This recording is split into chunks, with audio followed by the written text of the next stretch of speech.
Hello and welcome to another episode of Between the Covers. I'm just checking that I am on live on Facebook. If you're watching on Facebook, please do just let me know because it's saying that I'm not live. Okay, I'm going to keep going. So, if you're watching for the first time, my name is Daniela Bleckner. I am an author, book journey mentor, founder of a company called Conscious Dreams Publishing. We work with authors from all over the world to help them to get their powerful messages and stories out in the form of books. On the bookshelf behind me here are just some of the 350 books that we've published over the last 9 years. I'm absolutely passionate about providing a platform for unseen, unheard authors so that they can have their voices heard and stories shared for generations to come. I'm absolutely passionate about providing this platform and hosting this show, which airs every Thursday, 7 p.m. GMT, 2 p.m. EST. So what is this show all about and why is it called Between the Covers? So this show is about really understanding what goes on between the covers of creating, publishing and distributing a book. I'm really passionate about helping authors to have their powerful messages and stories heard and shared. So this is a platform to really hear the author's story, to hear their journey, to also ask questions. It's also a platform where I interview people in the writing and publishing industry, so you can find out exactly what goes on between the creation of a book. So today I have an extra special guest, so I'm going to introduce in just a second, just making sure that I am live on Facebook. I know I'm live on YouTube. Here we are. Yes, I am live. So I'm going to introduce to you the awesome and amazing Sabrina Smith. Who is Sabrina Smith? I've known her for quite a while actually. I'm not sure how, but I think we'll have to bring her on and find out how we actually first met. But she is the author of this beautiful book, Transmuting the Trauma, Poems for My 5-Year-Old Self. Her poetry began as a personal healing journey after uncovering memories of childhood sexual abuse, and this has become a powerful offering to others walking the same path. So we're going to be talking about trauma, transformation, creativity, and find out how Sabrina reclaimed her power through writing and colouring. I'm so blessed because I received my copy today through the post and it's absolutely beautiful. Please do. I think this is Sabrina's first interview. I've been encouraging her to share her story and go live. Hi, Karen. Lovely to see you. Let's welcome her to the stage. If you are watching, just drop a comment. Let us know where you're watching from. And please, I want to see those fire emojis going up and down for Sabrina. Okay. Hello. Hi. How are you doing? Hey, I'm good. I'm here. Perfect. Nervous.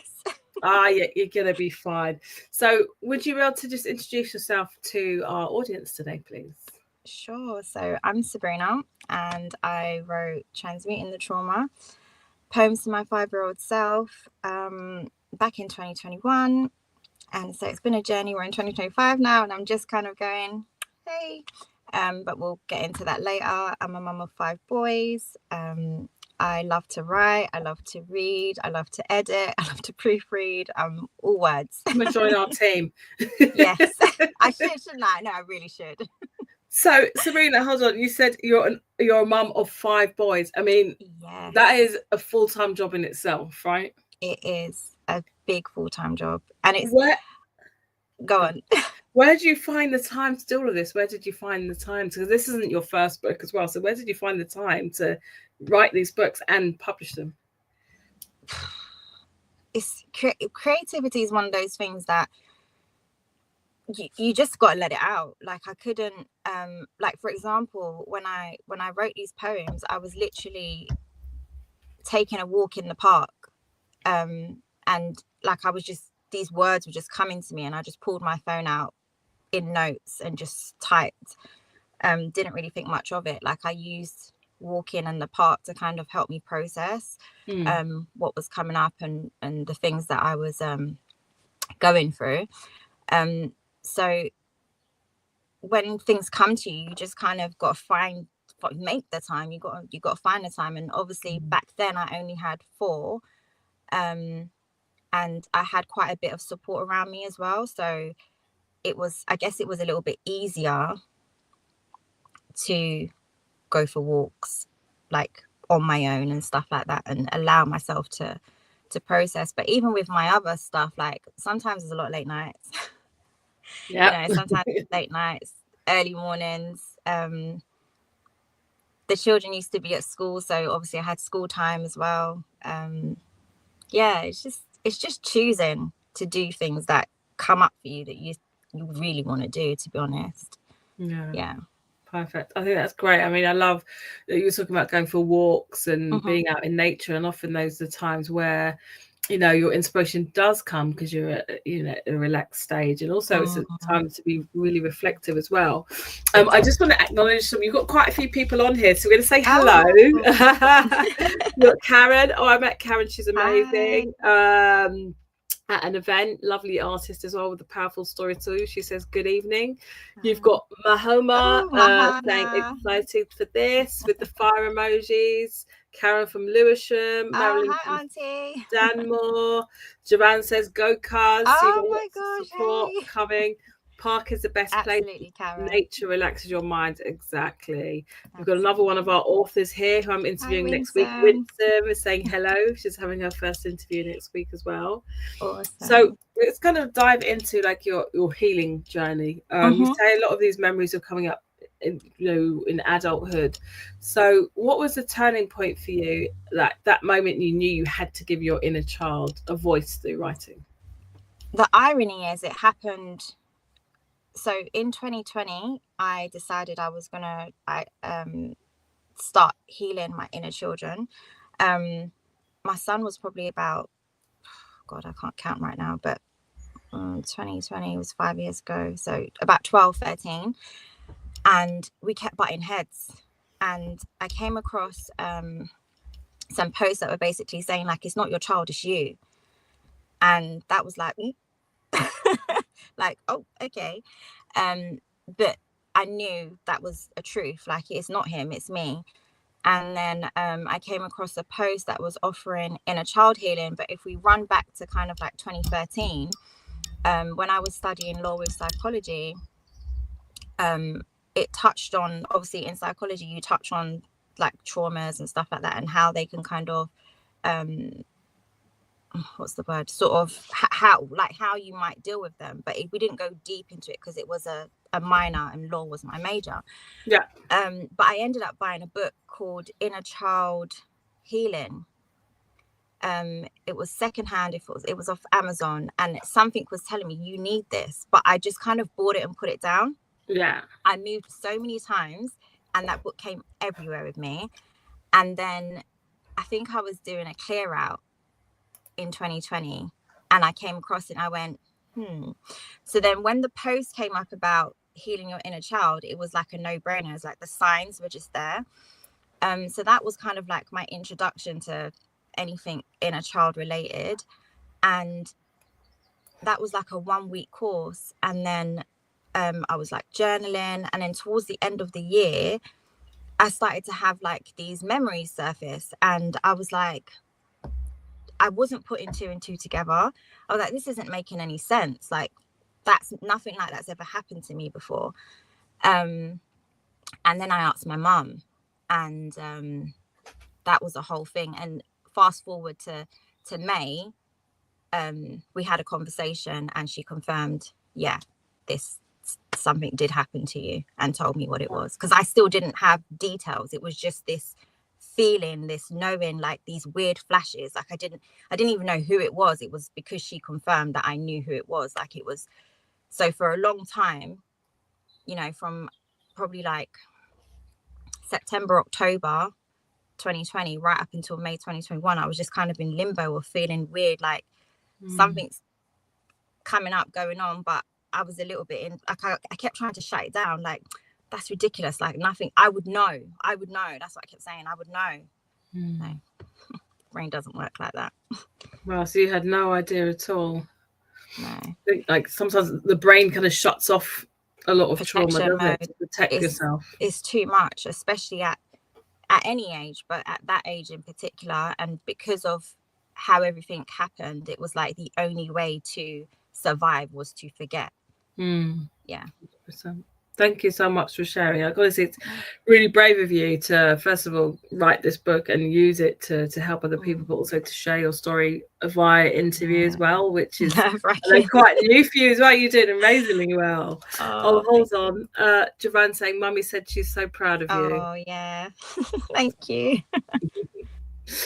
So, how did the process of writing this book support your healing, specifically, especially as the memories started to resurface? It was cathartic because I felt really, without going into exactly what happened, when I found out, obviously that was shocking in itself, but how it was told to me and how that person delivered the messaging was another blow on top of, so I wasn't able to process it and have that support that I needed. And so I was kind of just like in denial a little bit. Like I accepted it because I knew it was true, because it was the only thing that would make sense. And I'd had a lot of experience obviously around, you know, other people who'd had those kind of traumas as well. Like I found myself drawn to reading about stuff like that. I found myself with people that I would support that had that experience like over the years. And so it wasn't something that I was unfamiliar with, but I just didn't think I would have to process something like that. Which now is like, so it's a little bit egoic, but that was, I remember saying, I don't want to be a victim of that. Like that was like literally like, I didn't want to have that attached to me. I didn't want that to be something I had to deal with, because what? So initially it was kind of like I was just going through the motions. I reached out for support with like I remember at that time my son's dad was going away, my youngest, and I luckily was in the position to basically send him on that holiday for 5 weeks. So I had that, and then my children, the other 3, were with their dad for a little bit, like over the summer. So I was working full time, but I had a lot of time around that to kind of just be a little bit like, but I didn't want to fully feel it. I didn't want to feel it. I was intellectualizing it. That's what was happening. Intellectualizing it. So when I was going for walks, that was probably the only time when I was really kind of feeling a little bit enough for the words to come up. Like, you know, there was a lot of betrayal and anger and confusion and all that kind of stuff. And that's literally kind of what kind of flowed initially. And then connecting the dots as well. Oh, so that's why you would have allowed XYZ, or that's why this relationship would have been because you would have shown up like this, because, do you know what I mean? There was just a lot of patterns that were like, oh, so much started to make sense. But again, okay, it makes sense, but that doesn't help the younger version of me that's just like, it doesn't make sense to a 5-year-old. It makes sense to a 30-year-old. It doesn't make sense to a 5-year-old. So yeah, that was my process, was kind of like just trying to write things that made me feel better in the moment, which it did. It was cathartic, but you know, you can only go so far with. That's like one part of it. It's not everything. Thank you so much. So if you've just come on, I'm speaking with the amazing Sabrina Smith, who is the author of Transmuting the Trauma. Would you like to read the back of the book just to give a bit more context? Sure. So the blurb is, after uncovering CSA, which is childhood sexual abuse, that she had repressed for almost 30 years. When I initially published this, I just used my initials. I was not prepared to like be like Sabrina Smith, hence the reason why we're 4 years down the line. But so SDJS on my initials, turned to colouring as one of her modalities to heal. Finding writing cathartic, she allowed the words to flow and they became an ode to her 5-year-old self. Healing has been and continues to be quite a journey, and transmuting the trauma is Sabrina's way of honoring. Sorry, I'm laughing because there's a surname that's similar to this word. Honoring fellow survivors who are on a path to becoming women who thrive, not just survive. She wants you to know that despite the challenges you may face in your healing journey, you too can use your pain to create. Beautiful. Thank you so much. Thank you. And I love this bit, becoming women who thrive, not just survive. It's not like that you say, it's not about being a victim, it's a survivor. And eventually, you know, initially, what word am I looking for? Ultimately, you know, thriving in this world. So I can't remember how Sabrina and I met. I feel like it was a while ago. When you said that at the beginning, I was like, oh my God. Because I've been saying to people, I've actually known Danny for a while now. I'm doing this interview. I've known her for a while. I couldn't tell you. I can't think either. I feel like it was most likely through mutuals on Facebook, like through Facebook. Maybe like you posted something, but we're going back 10 years. 10 years. I'm sure it's got to be around 2015. And I'm only just learning that Sabrina has not only published, because she self-published these books, one book. I think there's 2 or 3 maybe. And I said, how come I've never seen this before? So we had a book strategy call. Yes, we had a little call, and I said, come on the show, and we've got to talk about the book, because this is such an important book. It's such a beautiful book and a beautiful way to express yourself and to help others as well with that healing, because you know, no matter what, we're all on some sort of healing journey. You know, your auntie there says, so proud of you, Bree. You chose to let the truth set you free. Absolutely, sis. Deborah says, you have earned this, you have worked so hard, and you're an amazing young woman. Keep creating and being a blessing. That's lovely. Yeah.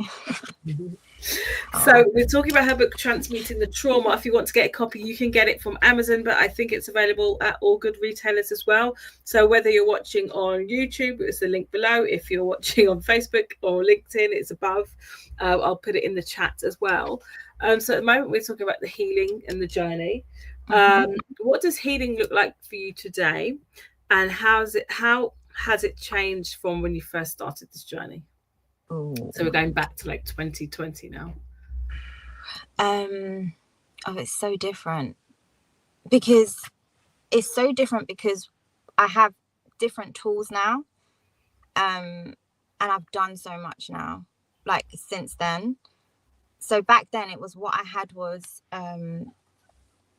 so her name was Samantha. She was like a coach, and it was her course that I initially did, and it helped me then because it was my introduction. It was like a foundational way of going in. But then in 2021, which was a year later, so between May and November, I was just kind of figuring it out the best I could. And then my sister introduced me to a woman called Liana Shanti, and she had a mother wound and a father wound course.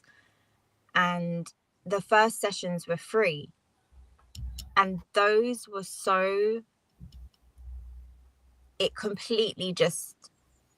it was just a different ball game. And then the more I was like following her teachings and her work and stuff like that, and then I like my faith got reconnected. Like so much happened in a very short space of time between 21 and 22, which is when I was like, okay, let me release this. But I wasn't ready. I was ready to publish it. I just wasn't ready to be so vocal about it, because I was still trying to figure out, how do I how do I come from a space of I've healed or I'm healing and I'm not so angry, and like it's not a get back thing, it's a no, this is the truth and I'm going to speak it. And then also again, how do I like I said, I didn't want to be a victim. Like I had all of these things going through my head of like being seen as something or whatever. And the more I was immersed in the healing, and having real love and supportive people around me, and I had to cut off so much, because it was literally like, what did they say, Pandora's box? Yeah. It was like opening Pandora's box, because the more I did the healing, the mother wound, the father wound, it was like I was seeing the truth around me of people, and patterns and experience myself as well. Like, like it's not a case of it's everybody else, obviously other people are involved, but seeing me honestly, and starting to hold myself really accountable as an adult. Now, you're not a child anymore, you're an adult, so like, this is on you. It just changed everything. So now, like, my path is more about holding myself accountable, being accountable, and like doing things outside of just kind of like, I've been in a bubble. I've been in a bit of a bubble, and it's like, okay, it's time to kind of like have your bubble, but also step outside and start to do things that you're here to do. Like, stop hiding. I've been hiding a little bit. So my journey now is more about, okay, you've done all of that work, you're still doing the work, you've still got stuff you need to uncover, stuff will come up, blah, blah, blah. But you can actually be as well now. Like, you're not as wounded as you were, So, and it's okay to be like, God made you to be, so be, I think that's where I am now. It's, when I compare, I was floundering in the beginning.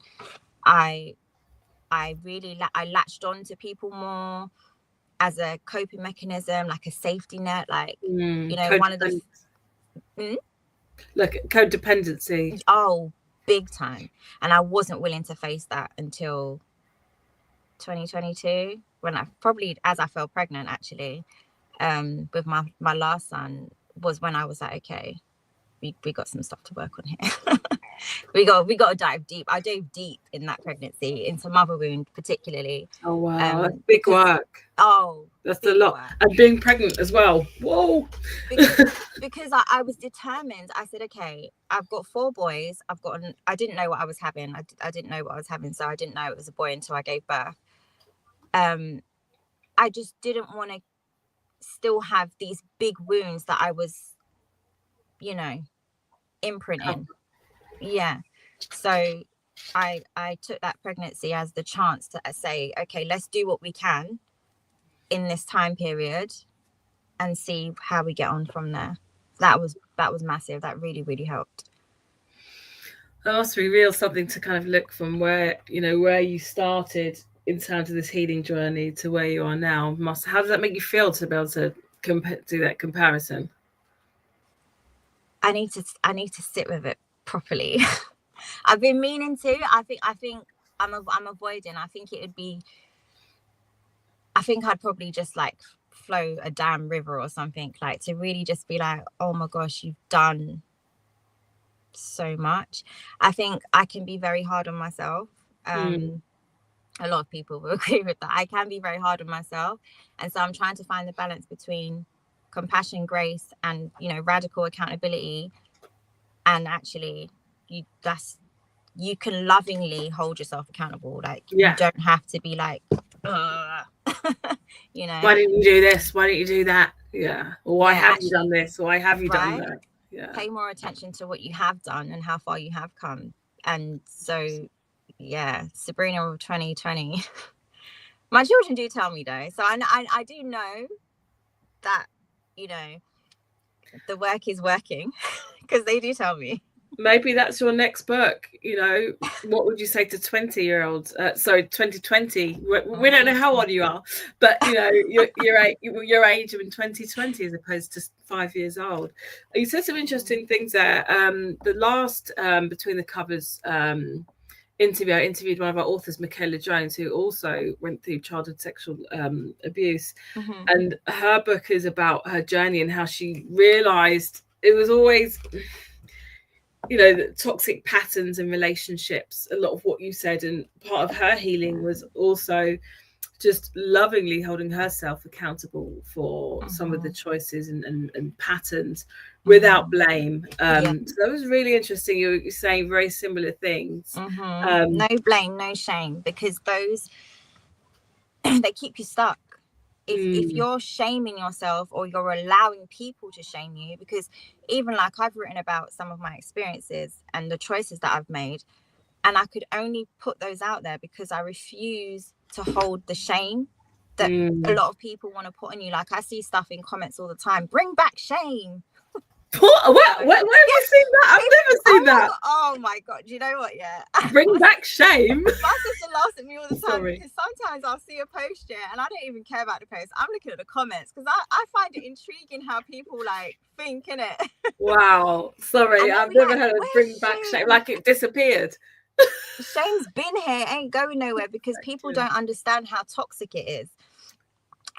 Shame kills. I really believe that shame is what kills us, keeps us in our bubbles and makes us feel alone. And when we feel isolated, you're doomed. You know, it's why the silence for childhood, especially childhood SA, is so prevalent, because adults feel the shame of maybe not protecting that child, or maybe they've had their own experience and so they don't know how to deal with it, and then or the experience they had of when it happened to them, and then a parent that didn't protect them or do what needed to be done, and it's just a trauma that just keeps on repeating and repeating and repeating until someone says absolutely not, no more, speak out, talk the truth, And that is exactly what you're doing, not only in this interview, but through, this book and the many more interviews that you're going to do, Sabrina, right? Because you've been sitting on a beautiful workbook here that can help so many people. So Mankman says hello. Janine says hello, ladies. Well, we're talking about, hiding. And like I said, the author I spoke to last here, her book's actually called Safe to be Seen and Heard. And she was saying for a long time the shame that she felt made her feel like she didn't deserve to be seen, she didn't deserve to have a voice or be heard. So I can see some messages coming up here. Give yourself grace, Mahana says. Delete blame, shame, absolutely. Guilt. Absolutely. Called unshaming when people witness your story and have empathy and compassion. People can have options or react, so you don't speak, and so now self-doubt, what's wrong with me, happens. Shame is what keeps you quiet. You are amazing. That's from Karen. You, Karen. That's lovely. That's such a powerful message as well. It is. Shame is what keeps you quiet, and that's what we don't want to be. Being aware of what creates shame is powerful. So, go on, Danny. Go on. So let's talk about creativity and expression, because this isn't like just a book of your story at all. You've got a mixture of like poems. I'm actually going to be sitting down doing some of this. Hold on a second. I love these. You got some affirmations in there. You got some mandalas. Like just sitting down and coloring. I could get lost in that. I forgot I loved to color as a child. I actually forgot all about that, and so I did. I loved it. Oh, I could sit for hours, but I didn't always have the opportunity. So it's like I got to adulthood, and I remember picking up pens and just doodling and going, oh God, I forgot how much it's like it all flooded back to me. I love doing this. So I started buying myself coloring books and pencils and pens. Like, forget the kids, this is for me. They're like, no, we don't want to do it. Yeah, it's for me anyway.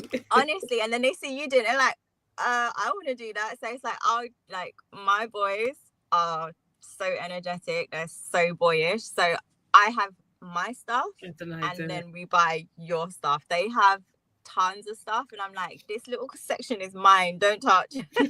I like pens that actually work. Oh God, don't. With the lids on, right? Oh God. Let's talk about your poetry as well. So it's obviously your poetry is quite deeply personal, but it's universal.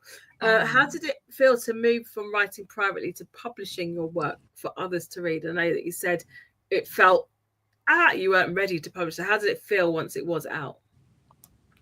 So the publishing part was easy in terms of like okay, I've put this because I've always had this thing of I wanted to do a journal that was a combo of coloring and journaling, because I would have like coloring books and then I'd have like loads of journals, and I wanted to, I'd always be switching in between. I was like, why don't we just bring this together, because actually something might come up and you want to just jot it down when you were reading or when you were coloring, and you can do it all in one place. Like, you don't have to get another book. So that was how that came about. So go back to your original question. So how did it feel once it was out? Yeah. You had the so then when I published it, that was easy. It was like, yeah, of course, like just put it together, just Amazon, found out how to do the Amazon, done it. And then I was like, oh, I've done that. Like, I've published it. People will find it. Authors, if you're watching, no, that's right. People don't find it. They might. Some of them might. Honestly, no, they won't find it, because when we were trying to look for it, could we find it? Oh my don't God, start. I tried again the other day and I was like, where is it? But yeah. So, but I also just wasn't ready. Hence the reason why I was like, if someone's meant to find it, they'll find it, because I wasn't ready to stand behind it. Yeah. In all honesty, like, I used my initials, I didn't use my full name. I wasn't ready to fully be like, yeah, this is something I experienced and went through. I wasn't ready yet. But I also knew, I always knew it would be helpful. Hence the reason why I published it, because I was like, if someone finds it and it helps them, then great. But I wasn't ready to do the whole promotion and everything. But I am now, because I've done enough work to remove all of my stuff that comes with that.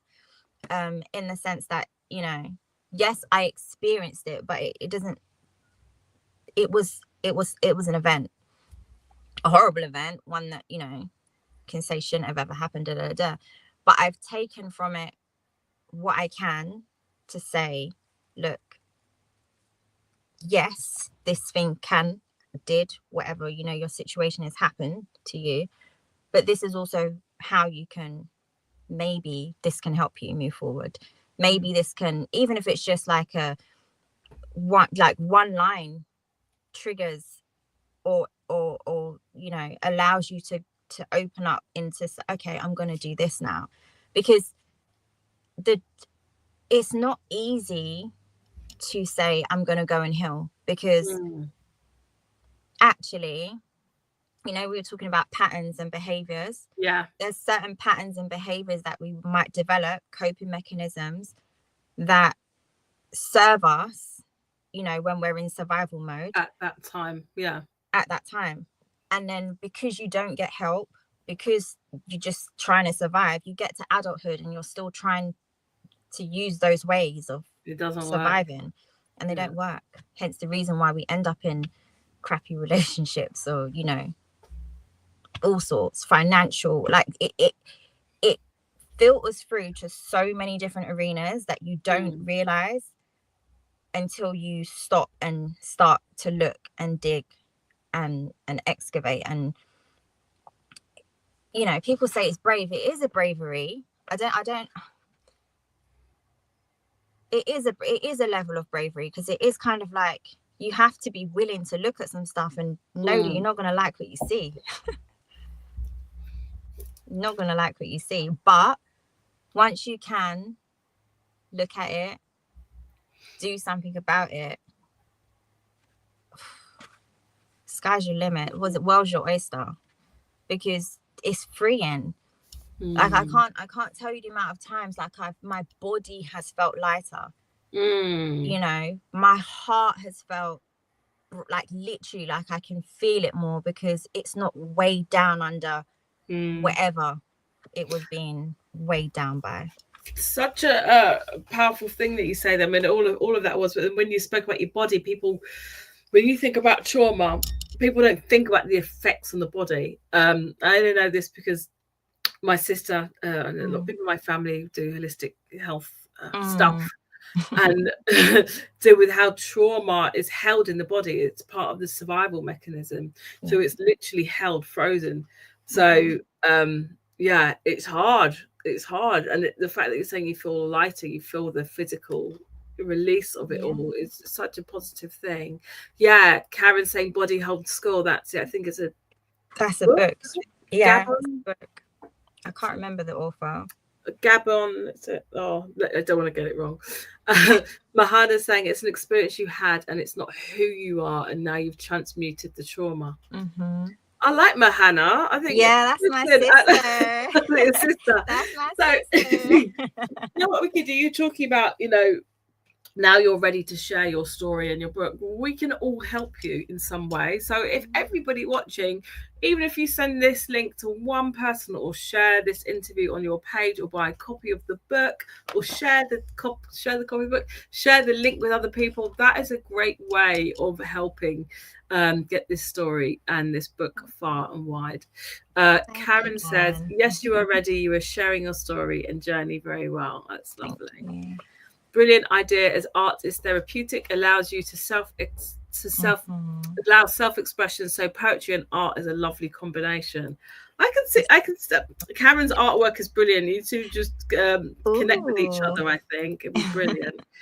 Art and poetry provides a safe space for exploration, self-reflection, and release. 100%. Especially when it's personal, like you don't have to share it with anybody, but it's your own space. I think that was one of the things as well. It was like it created a level of safety for my inner child. Like you get to say, or I get to express what should have been said for you. Like why do we?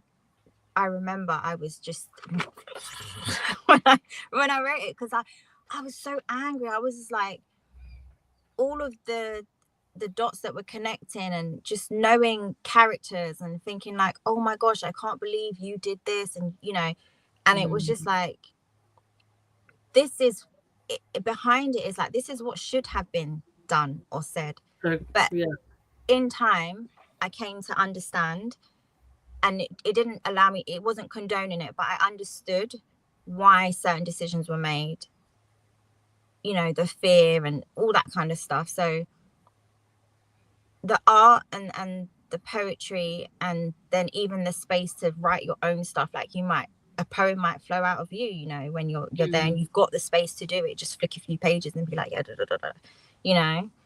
Like having that was really important, that whoever had the book could do that. Brilliant, thank you. Well, that kind of leads on to my next question, was like, what would you say to somebody who's just starting to uncover their own trauma and doesn't know where to begin with healing? Not saying you have the answers, but I mean, what advice would you give? What would you say to them? Honestly, I would suggest, if you have a faith, praying, and not in the sense that that's gonna cure, like that's gonna be your thingy, just really asking for support from the divine, from the creator, from Jesus, if that's your faith, like whatever your faith is. Because I think you can feel really, there's so many emotions that come up. You can feel so alone. You can feel, like I said, the betrayal, the anger, the confusion. Like there's so much that comes up. Trying to talk about it to the wrong person can actually make it worse. Like for me personally, I was questioned, like, did that really, are you sure? Like I had that. I had denial, and it made it work. It made me kind of shut down a little bit. Like I said, I wasn't trying to deal with it. I was like, okay, I just got to keep going. But I also knew that, let me just turn that on. No, my car's off. I also knew that I needed to process it as best as I could. So it was like I said, I intellectualized it. So allow yourself the space to feel what is coming up. But again, that might feel scary, because as an adult, the only reference that you've got to that is that child that is terrified to feel. Me personally, what I feel helped me the most was those programs, the Mother Wound and the Father Wound program. So if anybody wanted the links to those, like I'll happily share them, because I think I don't know what else would have been as effective. Like I started with what I started with, and the difference was just night and day. So, but to answer the question, if you're in the moment, journal. So, you know, and you safe space as well. Like nobody, like keep that as close to your heart as possible, that journal, because stuff will come out that you won't want anybody else to read. Don't censor yourself when you're journaling as well. Just let whatever comes out. Don't judge yourself. Don't censor yourself. Don't overthink it. Just let it flow. Like I've got journals that are, what is it? In what's that word when you can't read it? I always get them mixed up. I can't say it. Whatever that word is. Illegible. Yeah, something like that. You can't read it because it wasn't about being able to read it. It was just about getting it out. Yourself, yeah.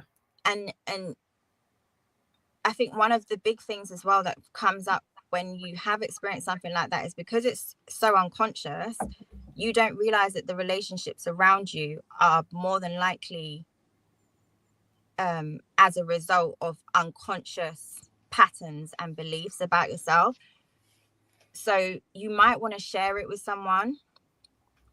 I think I said this first. Be careful who you share it with, because it can be very hard when someone who you believe loves you and who you trust is questioning you. Like, who would make something like that up? Do you know what I mean? Like, nobody can be that desperate for attention. Like, don't be ridiculous. You've got to have that safe space and the trusted people, you know, who will believe you or just listen and give you that space to be able to talk, you know, without judgment, you know. There we go.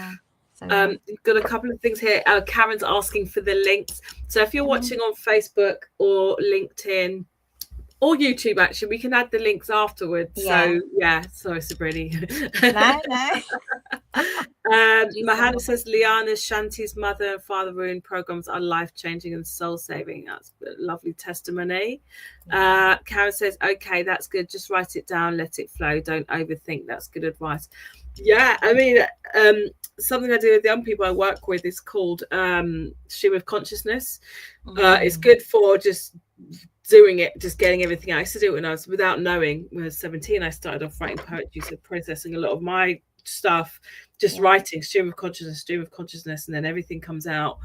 But it's also good for people with writer's block or who just are trying to hold on to perfection, just to get all that stuff out your mind. It's for you, you know. So now let's think about the book. Now it's out in the world. What do you hope readers, especially survivors, to take away from it? I was trying to give myself more light, but we don't need it. It's fine. You are not what happened to you, and you are still worthy. You are lovable. You are loved, and you can overcome. Like, you can heal this. There's so many.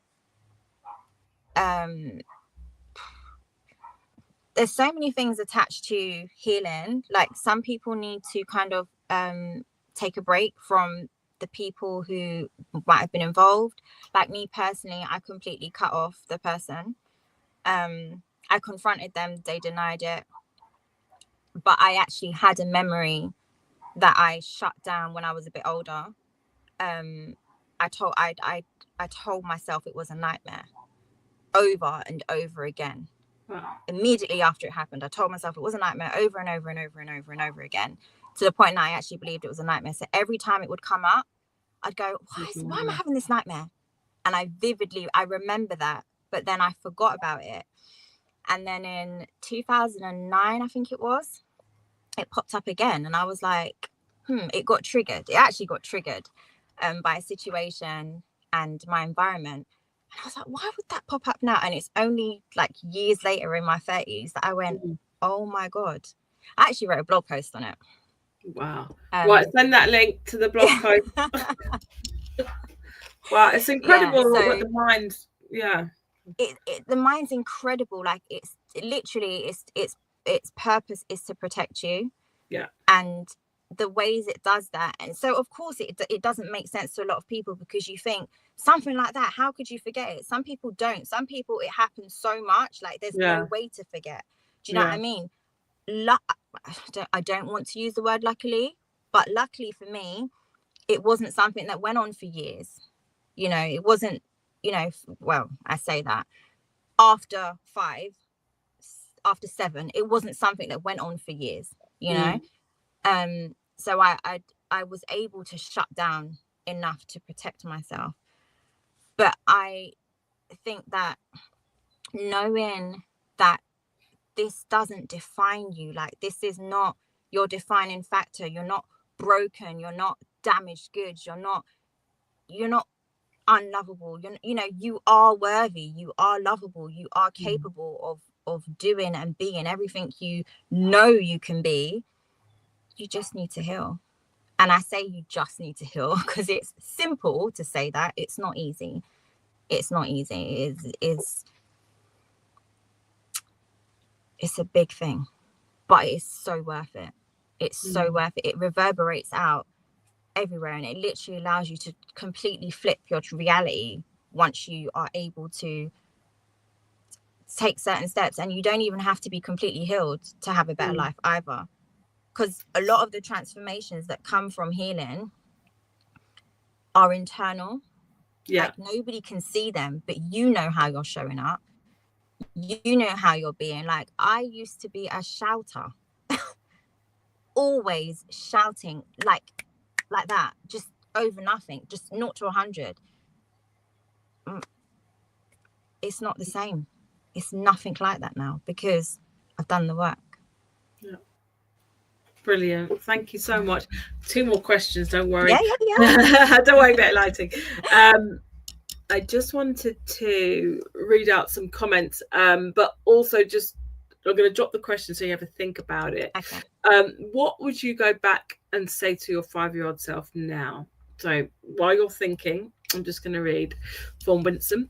She said, I know someone right now who shared the same story with me. I would like to send them the link. Very timely. They shared it last night. Wow, just on time with the book.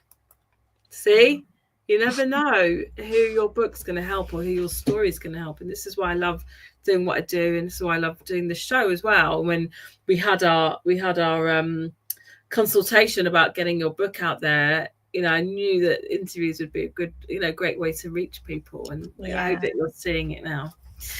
Yeah. Okay, are you ready? I'm going to probably take myself out, and what would you say to your 5-year-old self? Okay, I'd tell her that she's absolutely perfect just how she is. What's happened isn't about you. There's nothing that you did wrong, and you are absolutely perfect just as you are. And although you weren't protected how you should have been, you're going to go on to do some amazing things and have 5 boys. At 5, you're definitely not thinking about that, but your life as an adult is going to be incredible because your adult self is going to do all the things that should have been done for you and be the parent that you should have had.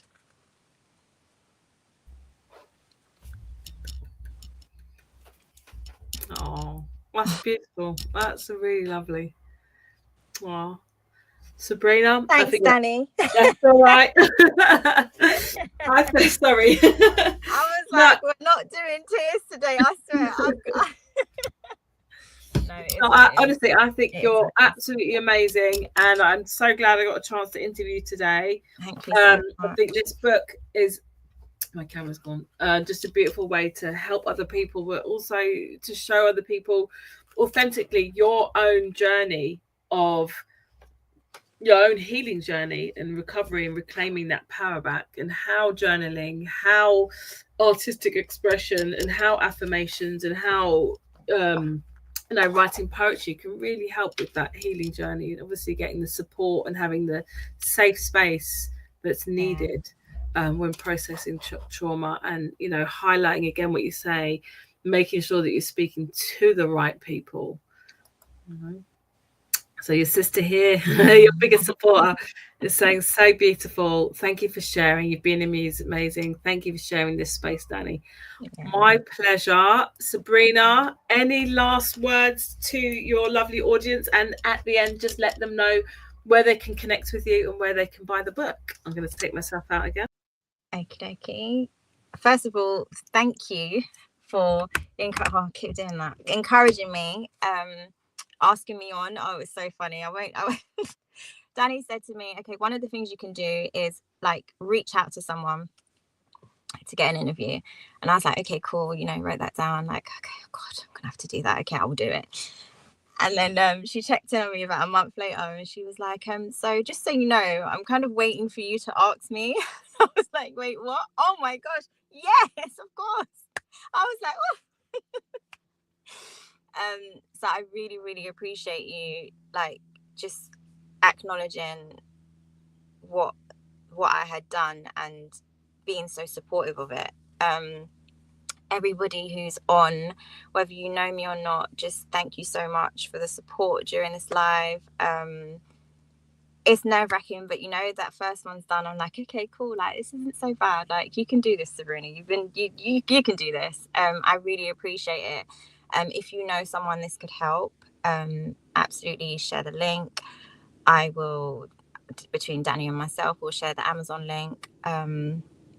And just thank you. And if you know anyone who has experienced it and is going through the motions right now, the best thing you can do is lovingly be there to support them and just hold space, allow them to talk. Yes, it gets to a point where talking isn't as effective as you've got to go deeper and do the real work. But initially, they really may need you to just hold space for them to just kind of start processing it. And just in a non-judgmental way, just allow them to just kind of, whoa, because it is a whoa. But yeah, thank you so much. This has actually been really fun. I do love to talk, so yeah. Yay! Let's see those fire emojis going up. Sabrina, you have done so well. Honestly, I could listen to you all day.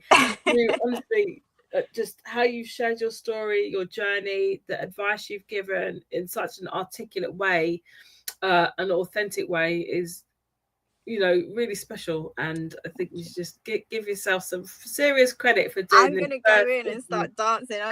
I know. Let's keep talking till midnight. Like, I don't know why we're dancing, but let's dance. All right. So you got a lot of love here. People giving fire emojis. People saying thank you so much for sharing.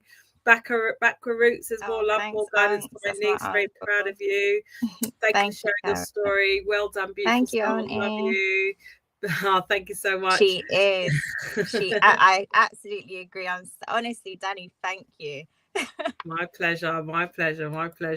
Listen, connect with Sabrina. And how do I take this out? Oh, I forgot to say that, didn't I? IG at Your Simple Purpose is the easiest way to go. Yes. IG at Your Simple Purpose, or if you're watching on Facebook, just connect to Sabrina in the tag above. Thank you everybody so much for joining. It's been an absolute pleasure. Thank you so much for helping to provide a safe space, and with your questions and your encouragement and your comments as well. It's been really valued and appreciated.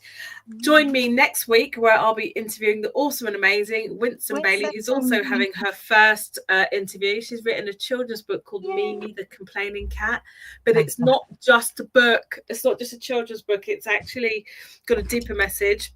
It is great for children who are in foster care, or children who've been adopted, or who suffer from separation anxiety. There's lots of great messages there about learning how to manage emotions and speak your truth, and say what you want, and also great for adults to identify some behavior that children may display when they might be feeling a bit abandoned or left out. which is how Mimi feels. Look at that. I love this cover. Yeah. Anyway, So see you next Thursday, 7 p.m. GMT, 2 p.m. EST. Have a beautiful evening, everyone. Bye. Bye.